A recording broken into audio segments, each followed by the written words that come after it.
Bonjour, alors on fait un nouveau livre cette semaine, c'est le livre de Vaïkra, troisième livre de la Torah. On commence par la paracha Vaïkra. C'est une paracha qui me concerne particulièrement puisqu'on parle beaucoup de Cohen et du service au temple. Bien que ce soit extrêmement technique et compliqué et on se demande parfois pourquoi on étudie ça puisqu'on n'est plus à l'époque des sacrifices, il y a quand même quelques petits trucs qui font qu'on peut utiliser cette sagesse dans la vie de tous les jours. Donc, aussi historiquement, Abarbanel il dit que Dieu a proposé ces sacrifices dans le but de mettre fin à l'idolâtrie. Une autre remarque, un sacrifice ça se dit korban en hébreu, et la racine karov c'est proche. C'est-à-dire que ces sacrifices, ils rapprochent de Dieu, ils rapprochent les sphères supérieures et inférieures, comme on dit dans le Zohar. Et donc, maintenant, je vais passer au sacrifice. Maintenant, il faut savoir que il y a deux sortes de sacrifices dans cette paracha, c'est vraiment moitié-moitié. Il y a les sacrifices qui sont pas obligatoires et les sacrifices qui sont obligatoires. Je vous montre juste où c'est que ça se fait, ces sacrifices. Donc, hop, voilà. Non, c'est pas là, c'est là. Voilà. Ça, c'est le sanctuaire. Alors, plus tard, ce sera le temple, mais ça, pour l'instant, on est dans le désert et c'est le camp, si vous voulez, du Cohen.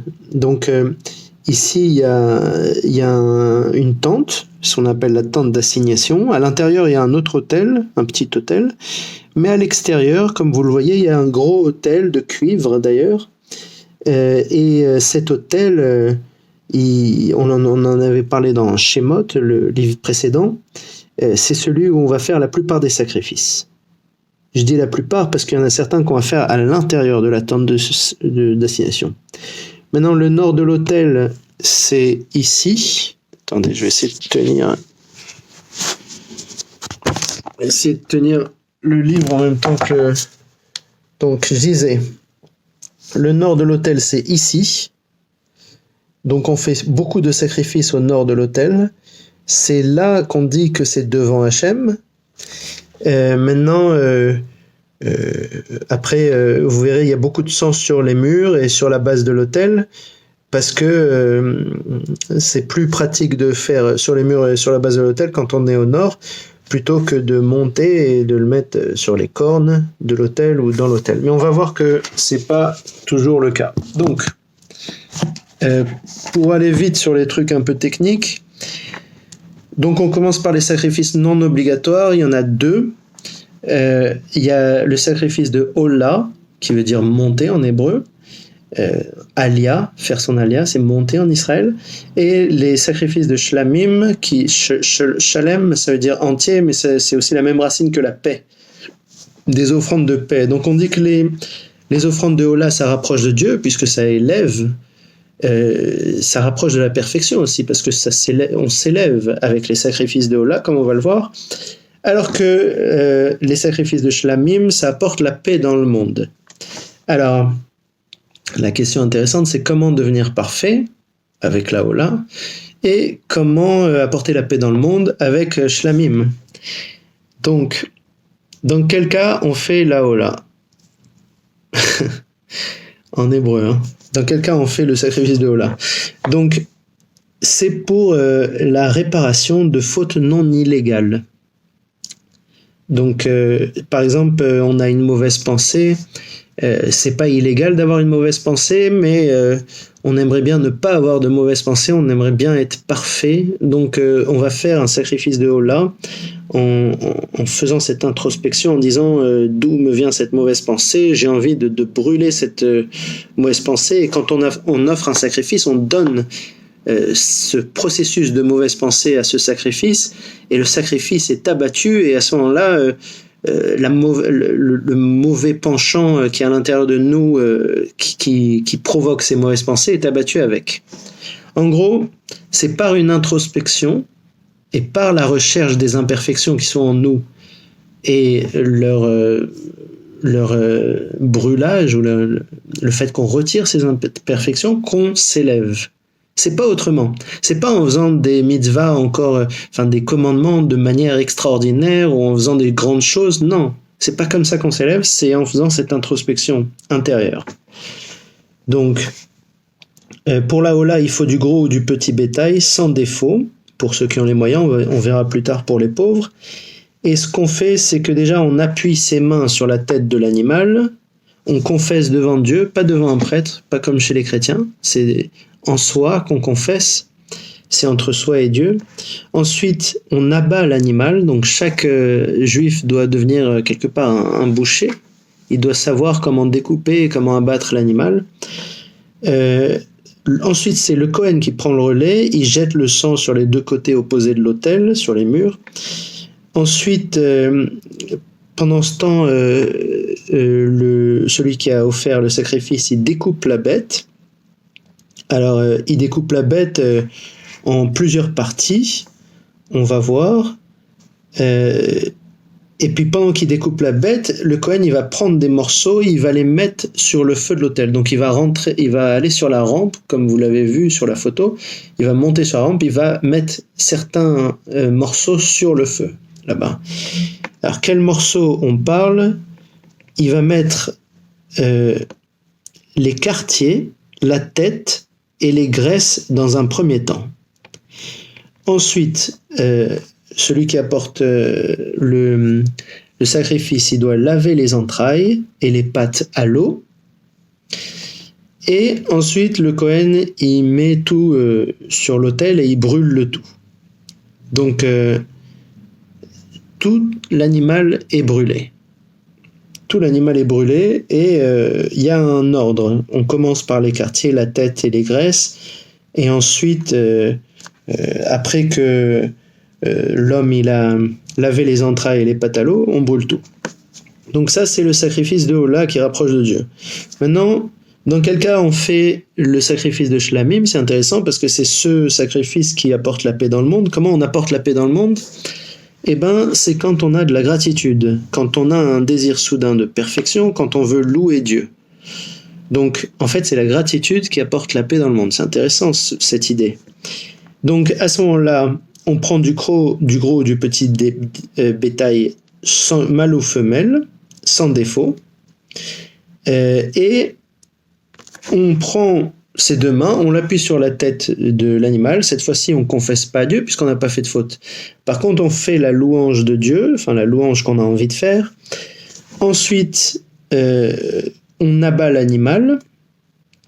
Il faut savoir que si jamais on apporte une chèvre, dans le cas de Shlamim, dans le cas d'offrande de paix, eh ben, on abat l'animal devant la tente d'assignation. Et il paraît que ça, c'est un signe de moindre sainteté. Alors pourquoi? Ça, je ne sais pas. Si quelqu'un a la solution, ça m'intéresse. Ensuite, le Kohen, il jette le sang sur les côtés opposés de l'autel. Ensuite, celui qui apporte l'offrande de Shlamim, il découpe la bête. Alors, comment il la découpe? Là, c'est beaucoup plus compliqué. D'abord, il découpe la queue jusqu'au rein. Donc, c'est la queue en entier. Sauf pour la chèvre, elle n'a pas de queue vraiment. Ensuite, juste une remarque d'un boucher qui n'est pas juif. Il me dit que la queue, elle est bonne à manger, sauf pour les vaches à lait. Si vous regardez une photo de vache à lait, la queue, c'est que de l'os. C'est très très fin. Alors que des bêtes de compétition, ils ont des très bonnes queues, paraît-il.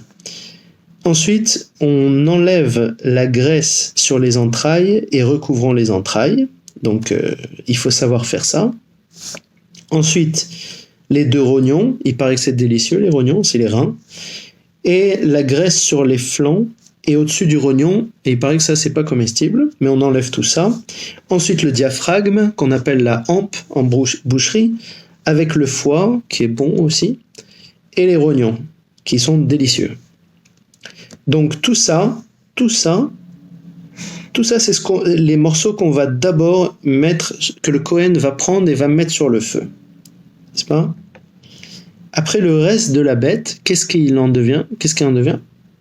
On ne sait pas. Peut-être que c'est mangé par les Kohen ou que c'est mangé par la personne qui a apporté l'offrande de Shlamim. Mais ici, on ne brûle pas toute la bête. C'est intéressant de faire la différence avec le Hola. Alors il faut savoir que ça, je vous ai donné les cas que pour ceux qui ont les moyens. Pour ceux qui ont moins de moyens, on propose une tourterelle mature ou une jeune colombe. C'est-à-dire l'inverse. Soit une tourterelle vieille, on va dire, soit une colombe jeune.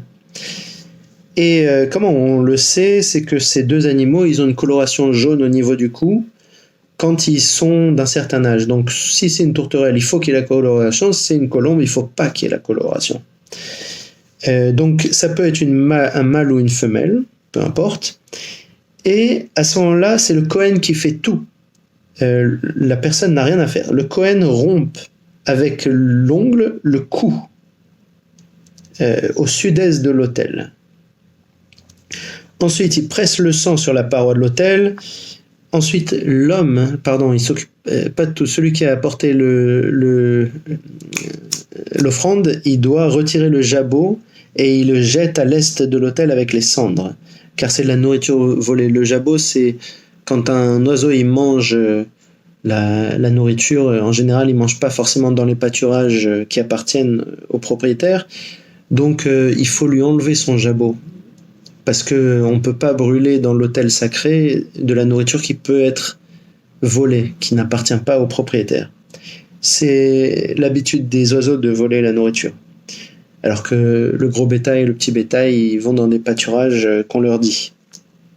Ensuite, le Kohen, il va fendre sans séparer, il va prendre les ailes, il va craquer les os jusqu'à ce qu'ils se déchirent, mais il ne faut pas que la chair se déchire.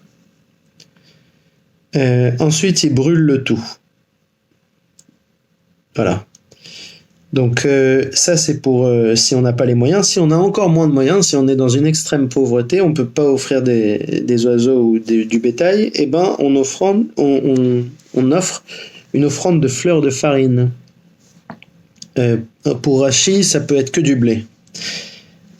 Fleur de farine ou galette. Galette, c'est de la fleur de farine enduite d'huile, cuite à la poêle creuse. Ou du pain azim, c'est un mélange d'huile et farine cuit au four.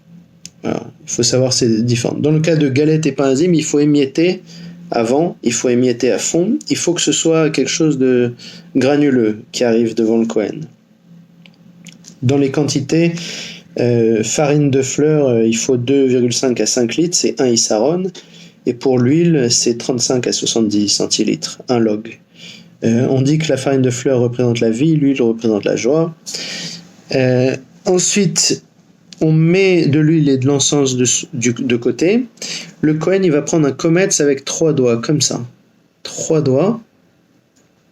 Un plein kometz de farine et d'huile, sans prendre de l'encens dedans. Ensuite il va brûler ce kometz, ensuite il brûle l'encens et le reste il est à manger par les Kohen dans l'enceinte. Il faut rajouter du sel sur l'offrande. Voilà. Alors il ne faut pas de pain levé qui représente l'indolence, ni de miel qui représente le plaisir, seulement à Shavuot. Il y a un décret éternel qui ressort à ce moment-là, c'est de ne jamais manger de sang et des graisses. Et quand on parle des graisses, on parle de chélèv. C'est les graisses du bas de la bête, et non pas shomen, qui sont des graisses permises. C'est un décret éternel donc qui est encore valable aujourd'hui. Donc là, on a fait les sacrifices non obligatoires. Il faut savoir, pour résumer... Le principe des sacrifices, c'est que les fautes involontaires, il y a une possibilité de hola, enfin des fautes qui sont pas vraiment des fautes. C'est pas des fautes involontaires. Ils ont une possibilité de hola, sauf si faute sur le sacré, ça c'est différent, on verra plus tard. Les fautes par négligence. Il y a une obligation, c'est une obligation de sacrifice et c'est khatat ou echem. Si c'était des fautes volontaires, ce serait des fautes de karet, de retranchement. Et les fautes volontaires, la plupart du temps, les sacrifices sont inutiles il faut repentir et se changer. Et puis, dans certains cas, notamment de vol où on n'a pas pu prouver que tu étais le voleur, et ben à ce moment-là, tu as une obligation de sacrifice de délit, Echem. On passe au sacrifice obligatoire. Donc les sacrifices obligatoires, il y a plusieurs cas. On commence par les plus rares, on va dire. Si le Kohen Gadol est coupable de faute par négligence, comment il peut être coupable de faute par négligence? Selon Ibn Ezra et Sforno, c'est à cause de l'abaissement moral du peuple. À cause de Rashi, selon Rashi, au contraire, s'il fait une faute, la faute elle retombe sur tout le peuple. Donc, on ne sait pas ce qui pousse le Kohen à être coupable de faute par négligence, selon que ce soit Sforno, Ibn Ezra ou Rashi. À ce moment-là, il prend un jeune taureau sans défaut. Si c'est toute la communauté qui fait une erreur, parce qu'elle est induite en erreur, mais que après ils s'en rendent compte, et ben là on va prendre un taureau qui est payé par une taxe spéciale, selon Horayot 3b, et on va faire le même processus que pour le Kohen Gadol.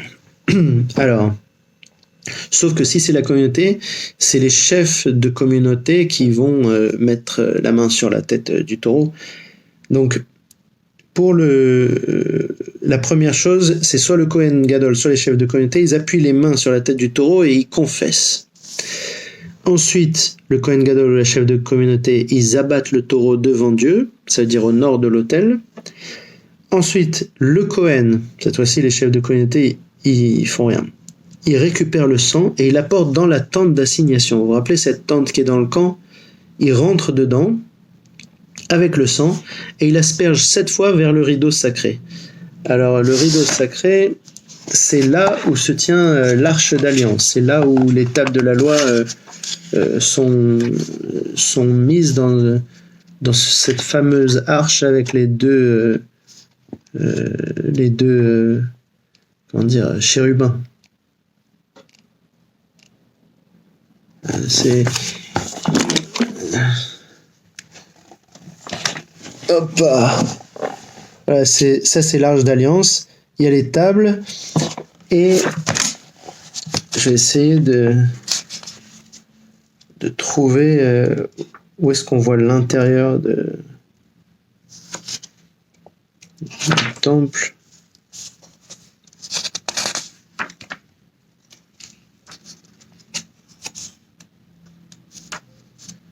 On voit pas vraiment.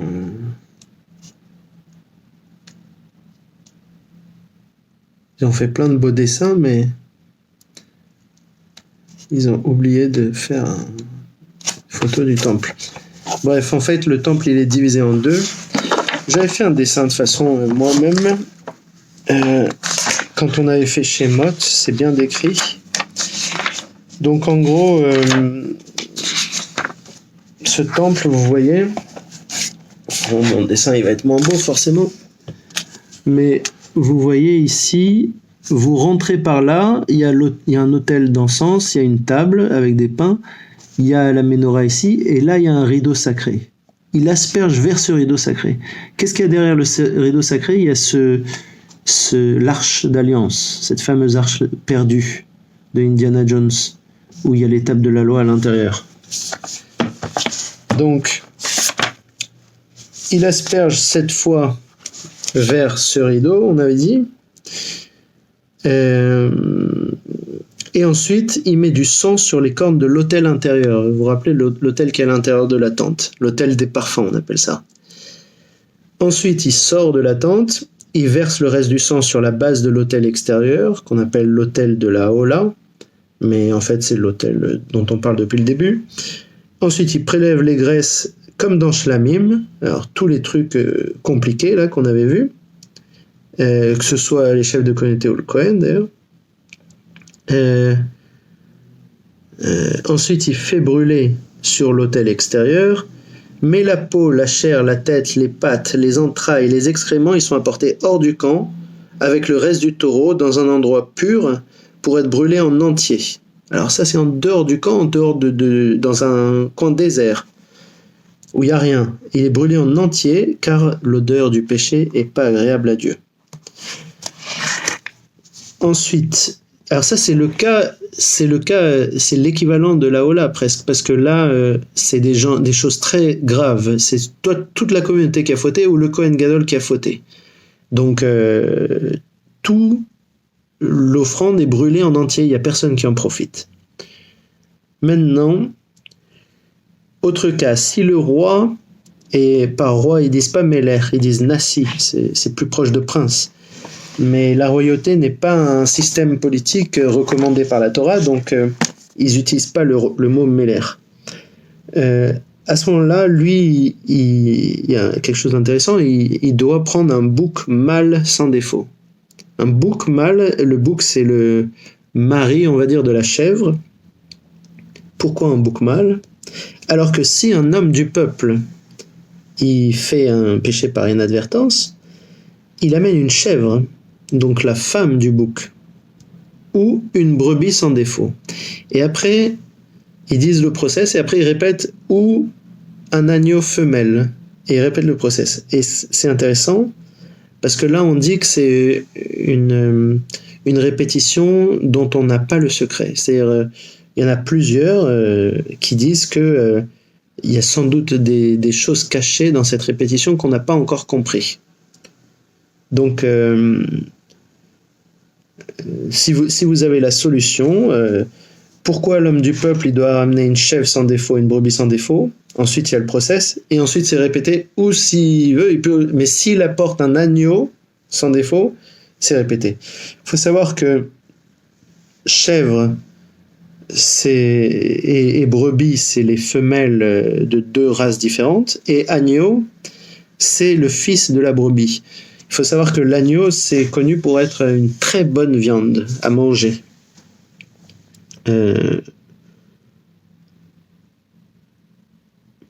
Donc, qu'est-ce qui se passe ? Il appuie sur la tête de l'animal, il confesse en lui, il l'abat au nord de l'autel, le Kohen prend le sang, il met sur les cornes de l'autel. On dirait que chaque fois qu'il y a une faute, un sacrifice obligatoire, on met sur les cornes d'un autel, de l'autel extérieur avec son index. Ensuite, il verse le sang sur la base de l'autel extérieur. Alors donc, il doit monter toute la rampe, mettre avec son index sur les cornes, ensuite redescendre toute la rampe et mettre sur l'autel, sur la base de l'autel. Ensuite, il brûle les graisses comme pour Shlamim. Et le reste de la nourriture, le reste de l'animal, sans doute mangé, on ne sait pas. Il faut étudier la Gemara pour savoir. Ensuite, autre faute, alors là c'est de plus en plus grave. Si le témoin n'a pas témoigné, mais qu'il n'a pas retiré un intérêt perso du fait de ne pas avoir témoigné, sinon c'est Echem. S'il entre dans un sanctuaire et ou mange des aliments sacrés alors qu'il est en état d'impureté rituelle, par inadvertance, sinon c'est Echem. Donc par exemple, il a touché un mort sans savoir, ou il a... Je sais pas comment... Il y a plein de façons d'être impur rituellement, mais sans qu'il s'en aperçoive. S'il prête serment oralement et oublie son serment, ou faute par inadvertance, donc c'est 3 cas, il apporte une brebis ou chèvre, si peu de moyens, 2 tourterelles ou 2 jeunes colombes, et si encore moins de moyens, 1/10 des fas de fleurs de farine. Il faut savoir que ça correspond à la nourriture d'une journée, donc c'est de là peut-être qu'on en tient le jeûne, le jour de jeûne. Sans huile ni encens, car faute. Alors si c'est la farine, le Kohen il prend Kometz, il brûle sur l'autel et le reste ça lui appartient. Par contre, si c'est 2 tourterelles ou 2 jeunes colombes, il y en a une pour le khatat et une pour la hola. Un ça va être un sacrifice de faute et l'autre ça va être un sacrifice d'élévation. Donc on commence toujours par la faute à ce moment-là, parce qu'avant de s'élever, il faut enlever sa faute. Et pour la faute, le Kohen rompt la tête par la nuque sans séparer, il met le sang sur l'autel, il presse ce qui reste sur la base de l'autel, et le reste est consommé par les Kohen selon Zbaïm 64b.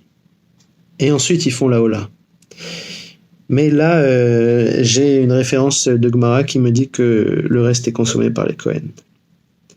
Voilà, c'est tout pour Vaikra.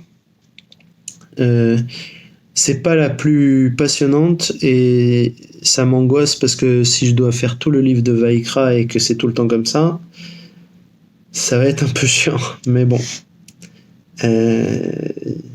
c'est censé me concerner directement, donc je vais le faire quand même. Prochaine semaine, Parashat Tzav.